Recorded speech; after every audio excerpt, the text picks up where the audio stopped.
Attorney, you represent some of the victims here. What have you heard about the former president's health? Siyempre, isa pong pinag-uusapan ng lahat ay yung ito nga pong nahulog daw ang dating presidente sa sa loob ng ICC detention center. What would you know about that? Well, unang-una, Gretchen, ang dami talagang dismayado doon sa pagka-postpone ng hearing, no? Talagang they were really preparing, and in fact, some of the victims went to The Hague to really witness, no? The confirmation hearings, no? And marami rin talagang affected sa mga fake news that obviously are meant to appeal to emotion for the benefit of Mr. Duterte. So talagang naapektuhan rin yung mga biktima, no? Dahil ang dami-daming fake news talaga. And nakikita rin nila na talagang these are meant, no, to benefit Mr. Duterte. You're right. There's a lot of confusion over the facts of the president's health, former president's health, and what's coming out, no? Kasi we have several people, including, for example, Attorney Nicholas Kaufman, that the Malacanang has said, no, has been already confused with his facts and has a tendency to twist the truth. So one of the things that he said was that Duterte was allegedly intimidated by an individual inside the ICC detention center, and he also stated now that he was not shown any written consent for the release of the facts of the former president's medical information. So, pagdating naman po doon, ano pong ninyo? Palagay po ninyo?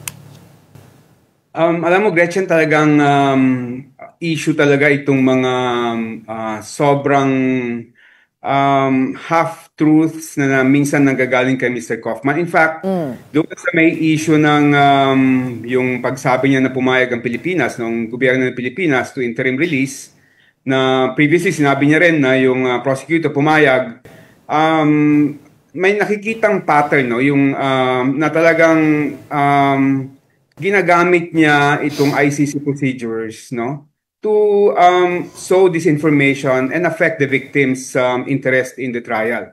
Kaya nga nagkaroon ng malaking grupo ng mga NGOs who called for the imposition of disciplinary sanctions against Mr. Kaufman. Oo. Doon naman sa may sinabi niya na hindi nabigyan ng consent o hindi nagbigay ng consent si Mr. Duterte doon sa release ng kanyang medical records, no?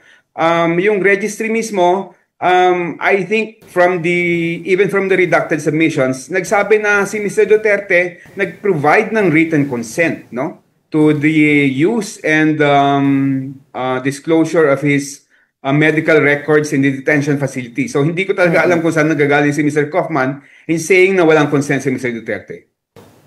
And help us understand, no, the legal strategy of the defense here. Why are they taking this route? It is delaying everything from the confirmation of charges to the trial itself, where fitness to stand trial will apply. Bakit po kaya ganito? No? Kung sakasakali pong tama po kayo na yung facts are being bent here, what could be the legal strategy? Alam mo, Gretchen, sa mga abogado, kung mahina sa merito yung kaso mo, ibabato mo lahat ng technicalities to really try to stop the case from proceeding to trial. And we cannot blame many of the victims and many of the human rights lawyers in believing that this is the strategy of the defense, no? That they're trying to throw every technical procedure, every perceived technical deficiency to try and stop the case from proceeding to trial. Dahil kapag umpisa yung trial at lalabas lahat yung mga testigo at sasabihin nila lahat yung mga baho ni Mr. Duterte, ay talagang I think it will affect, no? It will affect the perception even of the DDS. No? Dahil marami sa mga DDS, hindi nila alam kung gaano karumal-dumal yung pinagagawa ni Mr. Duterte at ng kanyang mga co-perpetrators during the drug war. But is mental or cognitive impairment one of the possible reasons that an interim release could be granted? Kasi kung yun po, para nakikita ko po na tumatagal lamang, hindi naman po makakalaya ang dating presidente doon sa detention center. So ito po ba ay posibleng maging dahilan ng kanyang pag-grant ng interim release niya? Actually, Gretchen, dalawang issue, no? Yung inihain ng defense. Unang-una, they are requesting for the indefinite adjournment. Kumbaga, indefinite postponement ng kaso. Effectively, parang dismissal ng kaso, yung kanilang hinihingi dito sa issue ng mental fitness ni Mr. Duterte, no? Ang kanilang fallback, kung hindi nila makukuha itong